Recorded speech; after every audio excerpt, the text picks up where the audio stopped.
Eee ide saya, dalam membuat sanggar tari Lila Cita Permana tentunya, muncul ketika, pandemi corona yang sangat, hebat ya waktu itu ya. Jadi tepatnya itu tanggal 25 Oktober 2020 saya memulai, membentuk, sanggar ini tentunya bermula dari 6 orang. Yang tidak lain adalah cucu-cucu saya. Saya membuat sanggar dengan melihat anak-anak ketika itu karena tidak ke sekolah, hanya tinggal di rumah. Kemudian action-nya itu pekerjaannya hanya main HP. Jadi tidak ada pekerjaan yang barangkali positif yang bisa dia lakukan ketika mengisi waktu pada saat corona yang begitu hebat ya. Nah sehingga muncullah pemikiran saya, kalau misalnya kita melarang anak-anak tidak bermain HP, "Hei jangan main HP," mungkin tidak diterima. Tetapi kita harus punya sebuah trik, sebuah pemikiran, sebuah langkah bagaimana kita mengurangi waktu anak untuk bermain HP dengan sebuah kegiatan yang positif. Di sanalah saya mulai berpikir, jadi saya menyita waktu anak untuk main HP dengan saya membuat sanggar. Jadi saya buat sanggar, saya ajak mereka berkumpul di sini, kemudian saya latih mereka untuk menari sehingga kalau kita lihat waktunya sebelum mulai waktunya latihan dia sudah datang. Jadi saya arahkan tidak boleh bawa HP, kemudian dia main-main dulu di sini, lari-lari, bermain. Seperti kegiatan ketika saya kecil dulu ya, seperti itu lari-lari apa. Setelah itu mulai waktu latihan mungkin 1 jam, 1,5 jam dia latihan. Habis dia latihan masih ada waktu mungkin 1 jam, mungkin dia masih siap-siap dan lain sebagainya. Sehingga kalau saya pikir mungkin ada 4 jam waktu, berarti dia break untuk tidak main HP. Jadi kita tidak muluk-muluk, kita tidak berbicara waktu sehari, 2 hari, sebulan, tidak. Tapi memulai sesuatu tetap dari yang kecil, karena yang besar itu pun adalah berawal dari yang kecil. Sehingga dengan waktu 4 jam dia tidak bermain HP, itu sudah memotong kontinuitas mereka untuk main HP. Setidaknya kesehatan matanya itu sudah kembali lagi, ya tidak terkonsentrasi dengan main HP dengan waktu yang panjang. Nah sehingga di sanalah saya memulai dari 6 orang, lama-lama ya banyak yang simpati ya terhadap sanggar saya. Nah sehingga di sanalah kemudian bertambah dari tahun 2020. Jadi saya berusaha mengarahkan anak untuk belajar tari di sanggar, kemudian juga dalam perjalanan sampai saat ini kurang lebih lah hampir baru kemarin ada yang masuk lagi, bahkan mungkin sampai ada 60 orang. Itu adalah sebuah kebanggaan diri kita karena apa? Pentingnya sebuah kepercayaan orang lain. Jadi orang datang ke sini karena kepercayaan. Kepercayaan itu ada karena sebuah keterbukaan dan keikhlasan dan kejujuran. Kalau kita transparan dengan segala misalnya masalah keuangan di sanggar dan lain sebagainya, tentunya orang bakalan percaya karena dengan media yang saya sampaikan kepada orang tua anak, transparansi ketika saya ngayah di pura menari, berapa untuk sewa pakaian, berapa untuk jasa tukang rias, dan lain sebagainya. Dengan transparansi itu semoga itu bisa menumbuhkan kepercayaan orang tua anak kepada sanggar Lila Cita Permana ya. Jadi itu yang menjadi dasar saya untuk mendirikan sanggar sehingga sekarang pun ya saya harus membuat aturan-aturan kepada anak, terutama tidak boleh main HP, ke sini rambut harus diikat. Kemudian kemarin ada yang mungkin lato-latonya lagi gini, mohon maaf bukan saya melarang main gitu, tidak. Tetapi ketika medianya dia belajar, saya harapkan dia untuk konsentrasi belajar menari.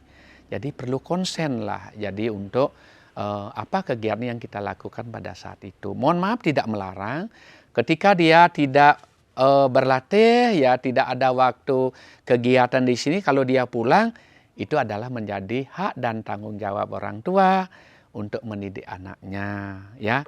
Tapi saya sangat bahagia ketika sebuah proses perjalanan Sanggar saya dari awal sampai akhir, tentunya apa kebahagiaan itu ada kalau kita merasa bahwa kita mampu mengarahkan anak, kita mampu mendidik, kita mampu membimbing.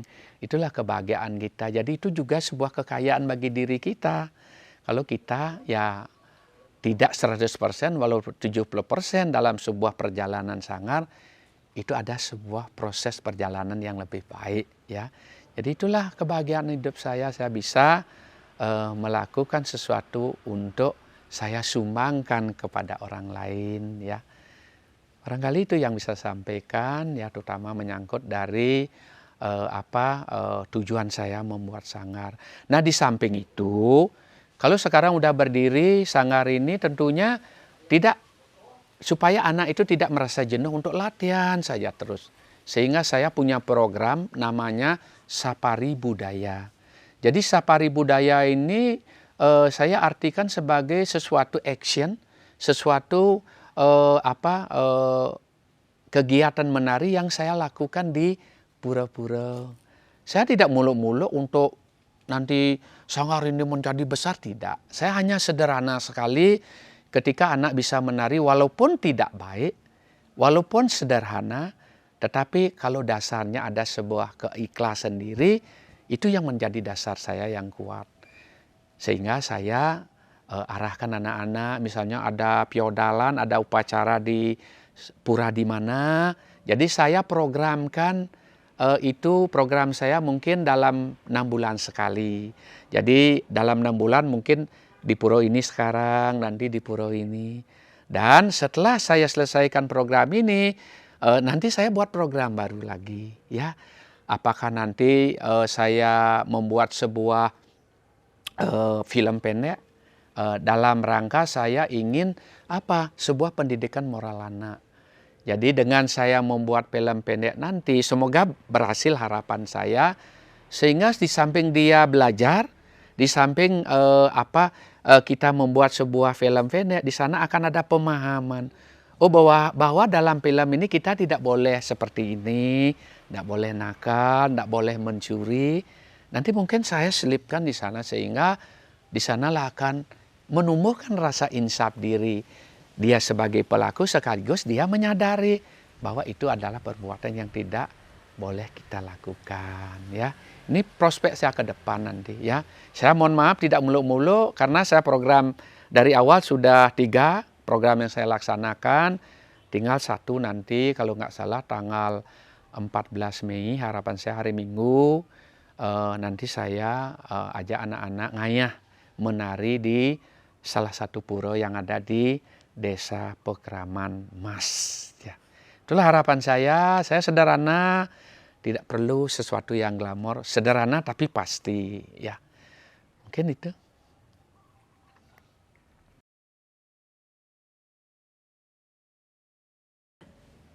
Terima kasih. Jadi Sanggar ini betul-betul tumbuhnya ketika masa sulit, ya. Jadi betul-betul ketika kita berpikir masa sulit, sepertinya betul-betul sulit untuk kita tidak bisa laksanakan. Tetapi karena saya berawal dari sebuah kesederhanaan. Sederhana dalam arti saya memulai dari yang kecil. Jadi ketika yang kecil ini saya memulai dari 6 orang. Jadi di sana saya harus punya manajemen juga. Saya mengkalkulasi kalau ada guru tarinya yang harus saya bayar. Jadi kalau 1 anak tuh saya bayar setiap latihan 5.000, berarti saya dapat 30.000. Tetapi kalau gurunya saya dengan bukan perjanjian pasti, adalah sebuah toleransi di antara kita, sehingga kalau saya bayar guru tarinya 50.000, berarti 20.000 harus saya yang menalangi. Jadi untuk mencukupi dana yang 50.000 untuk sekedar untuk jasa guru tari, ya. Berawal dari seperti itu. Ketika kita tidak berani dengan sebuah pengorbanan, kayaknya sulit untuk kita mewujudkan sesuatu, karena pada prinsipnya adalah pentingnya sebuah pengorbanan. Jadi pengorbanan yang berawal dari cuma saya berkorban kecil seperti itu, tapi itu bisa menumbuhkan sesuatu yang besar.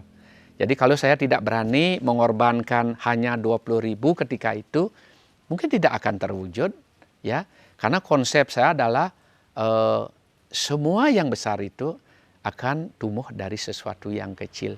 Kita tidak bermimpi bahwa begitu kita membuat sesuatu, oh harus besar dengan apa pemikiran yang muluk-muluk, enggak. Tapi kita selalu berawal dari yang kecil, kemudian dengan keikhlasan pengorbanan untuk mencukupi dan lain sebagainya. Nah sehingga, nah seperti itulah adanya. Jadi kita tetap meminit dengan segala perhitungan-perhitungan. Jangan sampai nanti anak-anak belajar, kemudian yang mengajar tidak ada komunikasi baik dalam arti imalan jasa juga saya kira tidak akan jalan. Di sana pentingnya antara memberi dan meminta. Karena mungkin konsep semua orang sudah tahu mungkin take and give, dan memberi dan meminta itu dalam konsep agama mungkin pentingnya. Tetapi kalau kita betul-betul tidak punya, kita minta, itu hal yang wajar. Tetapi ketika sudah kita punya banyak, kita minta, itu tidak sesuatu yang salah, yang tidak baik.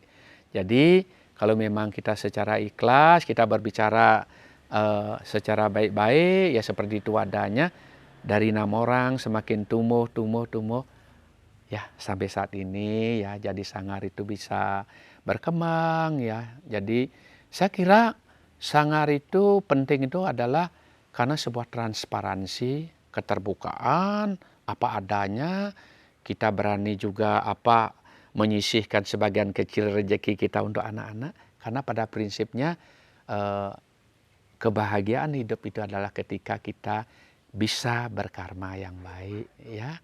Itu kan sebuah perbuatan baik ya bagi saya. Jadi semua ini juga sebuah titipan ya. Kadang-kadang kan kita juga harus tahu bahwa bahagialah kita bila kita bisa memberi atau membantu orang lain ya. Itu ya konsep saya, mohon maaf ya, karena setiap orang kan punya konsep yang berbeda.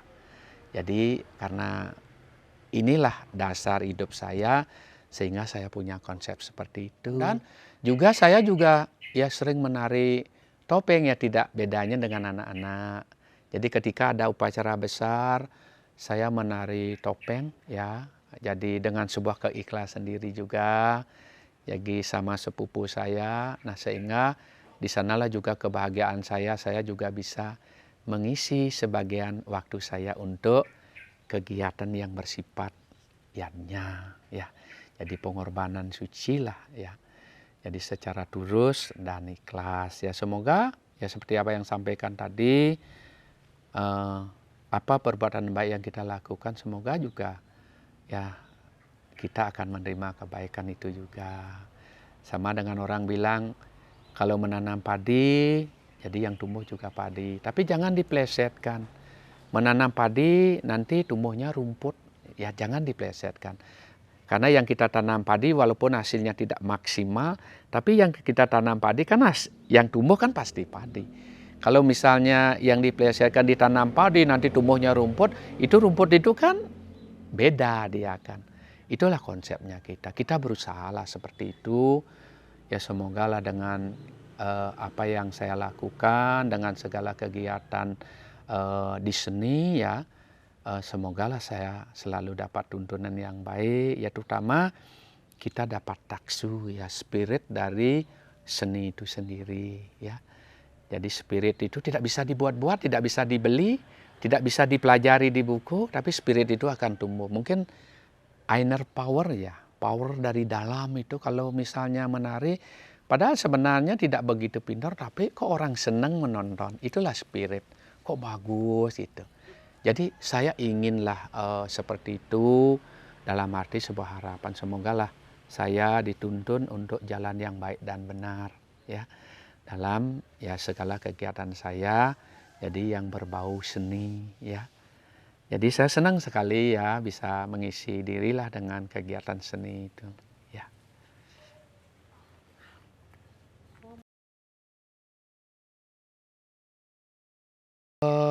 Kalau kebijakan, nah terutama kan kita mewarisi terhadap siapa saja, ya. Jadi kita lakukan sesuatu yang baik dan benar kepada semua orang, ya termasuk juga anak didik saya di Sanggar. Jadi kebijakan-kebijakan yang ada tentunya adalah yang pertama kan kita harus menumbuhkan kedisiplinan diri. Jadi ada beberapa hal yang memang harus diperhatikan oleh anak-anak. Tentunya itu juga merupakan sebuah kebijakan. Ya, yang pertama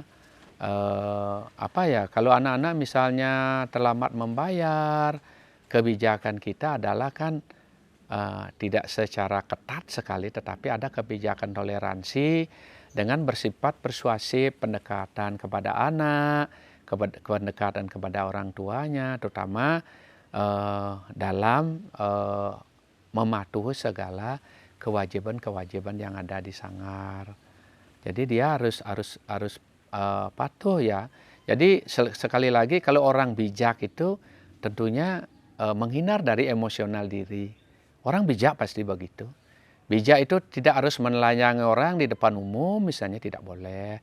Jadi bijak itu masih ada pendekatan-pendekatan yang bersifat persuasif ya, secara langsung untuk yang lebih sopan, lebih lebih sejuk supaya itu tidak memunculkan sebuah benturan emosional diri.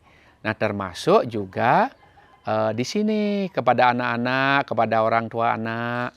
Makanya di sanalah pentingnya ketika kita habis belajar menari, nah di sanalah pentingnya kita memberikan sebuah pencerahan. Jadi advice ya kepada anak yang juga kebetulan orang tuanya ada di sini supaya bisa memahami tujuan saya siapa. Jangan sampai kadang-kadang kan orang bisa negatif thinking ya.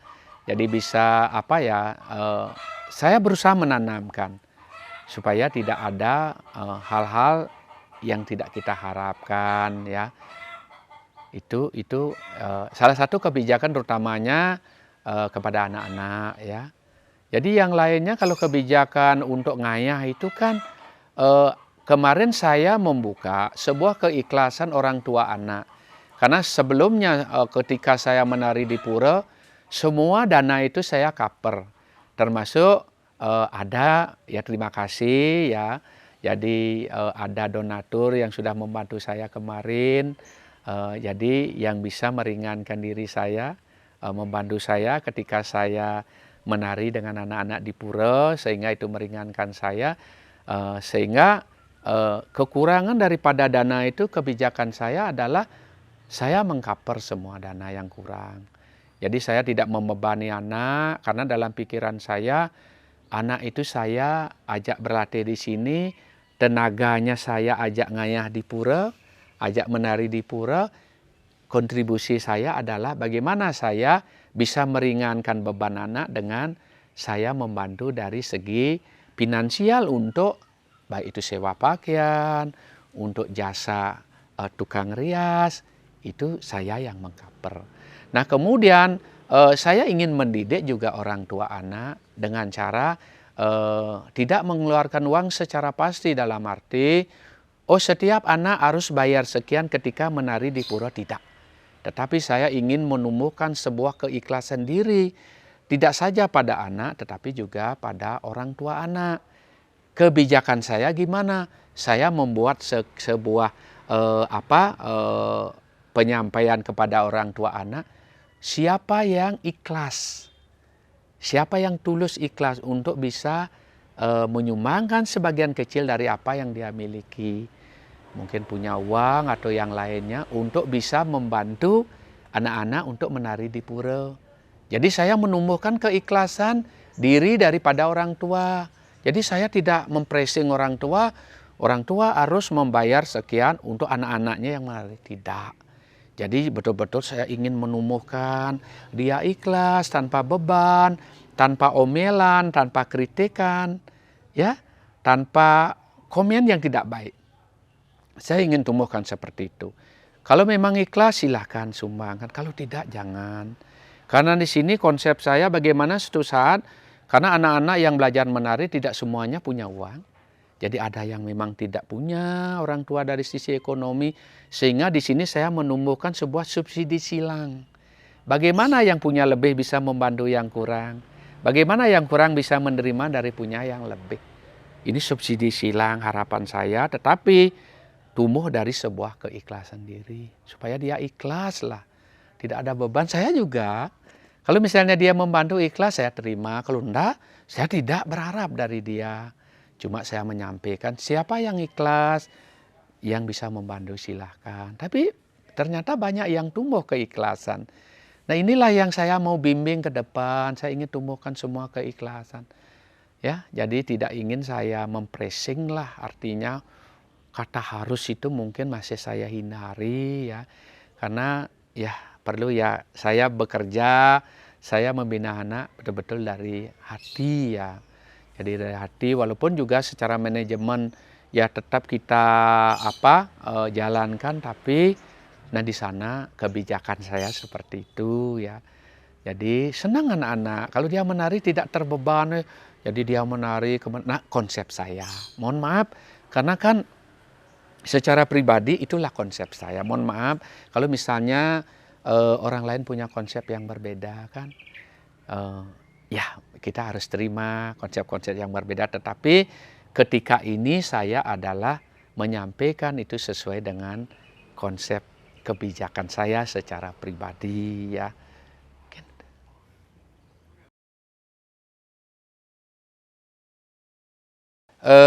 Kalau kita berbicara atau mengarahkan anak bagaimana anak itu biar mencintai dirinya sendiri, tentunya kita juga harus memberikan sebuah pemikiran ke depan untuk anak. Salah satunya misalnya kedisiplinan diri. Kedisiplinan itu yang tumbuh dari diri sendiri, itu adalah merupakan sebuah awal dari kesuksesan. Makanya ketika saya mengadvise anak, menasihati anak, supaya dia yakin dengan cinta dengan dirinya, terutamanya adalah cinta itu kan banyak. Kalau dia misalnya hura-hura, tidak disiplin waktu, kan berarti tidak cinta dirinya. Ketika dia memporsikan waktu sesuai dengan porsi yang benar, kalau latihan, ya harus latihan. Kalau latihan jam 9 mungkin kurang 15 harus datang.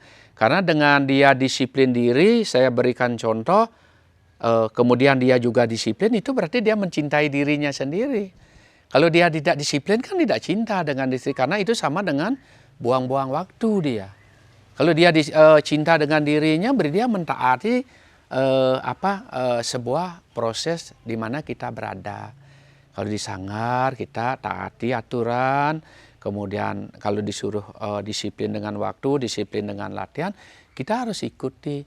Karena kalau kita disiplin, sekali lagi saya sampaikan, kalau kita disiplin dengan waktu, kita latihan dengan baik, kita akan menjadi lebih baik, akan menjadi lebih surprise dalam penampilan dan lain sebagainya. Tentunya itu kan mencintai diri kita.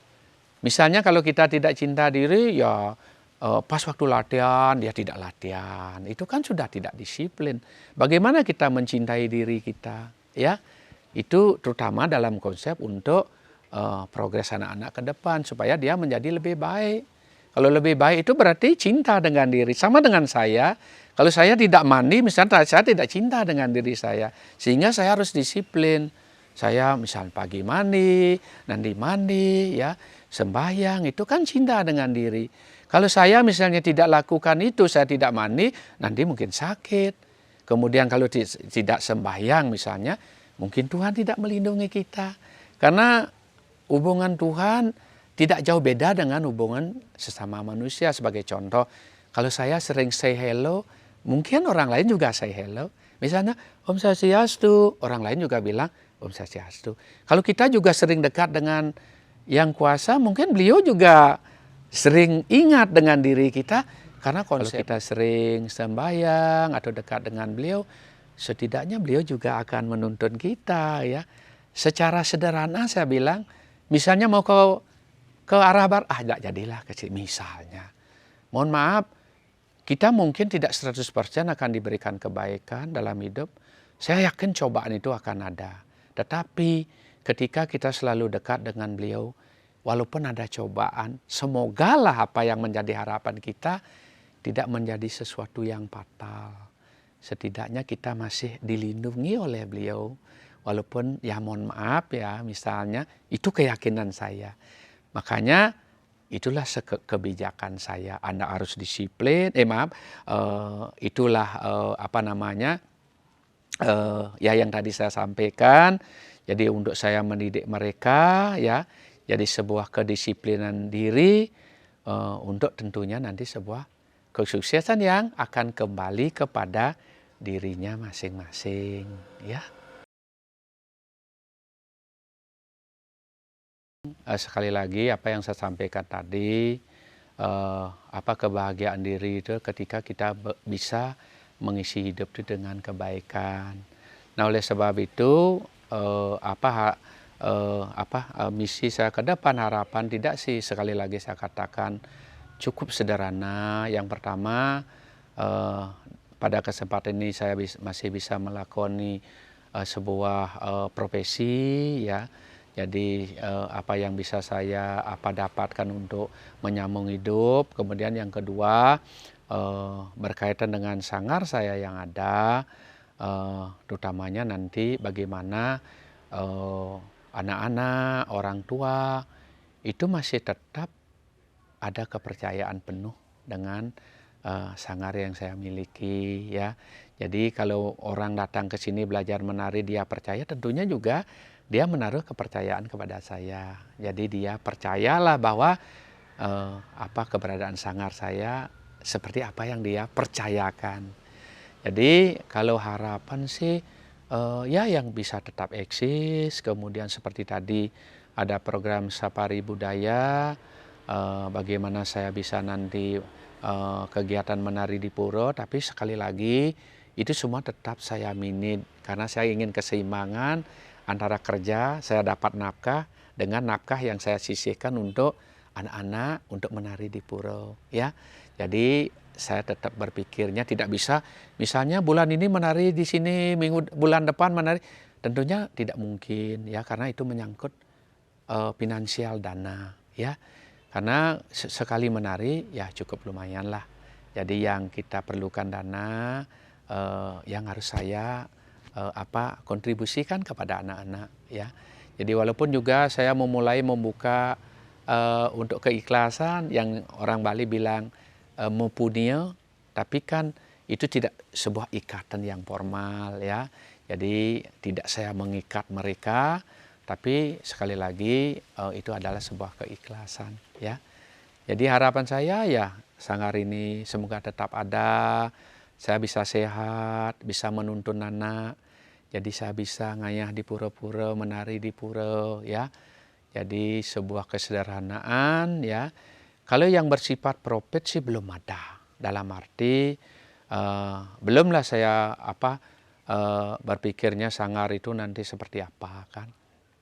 Tapi nah kalau misalnya ada permintaan cuma sebagian kecil, karena mohon maaf kalau misalnya untuk pariwisata kan paling saya yang besar-besar ya, kalau anak-anak kan kasihan karena belum saatnya dia untuk kita ajak untuk kegiatan yang bersifat ya mencari finansial menurut saya.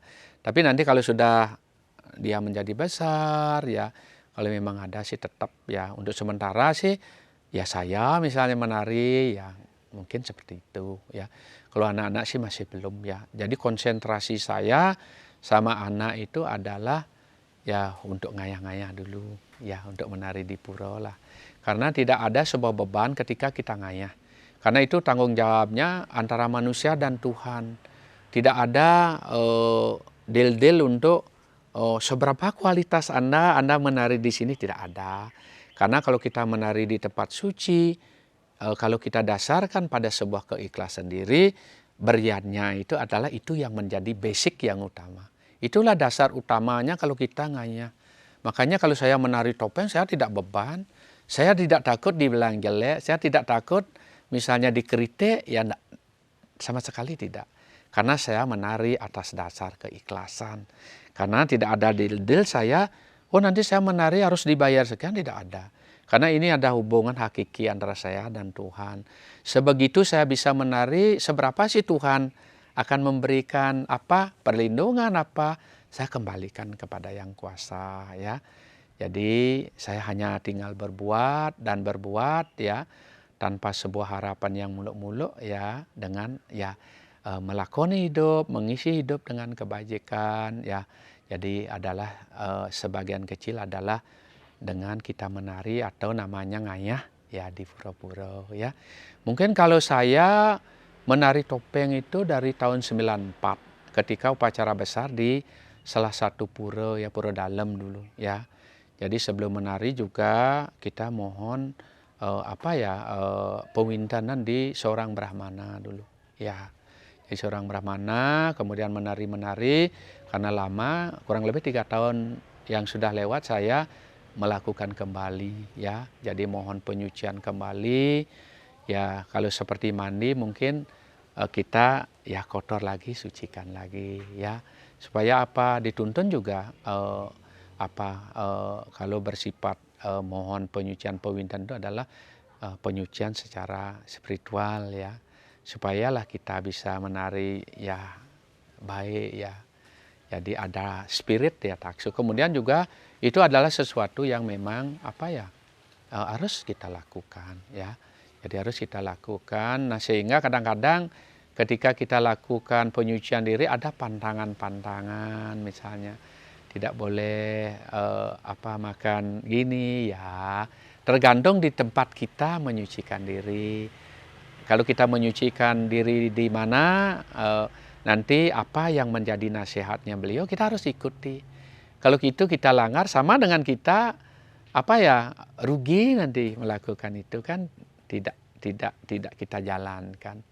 Jadi kalau kita mau jalankan itu siaplah dengan segala aturan yang ada ya.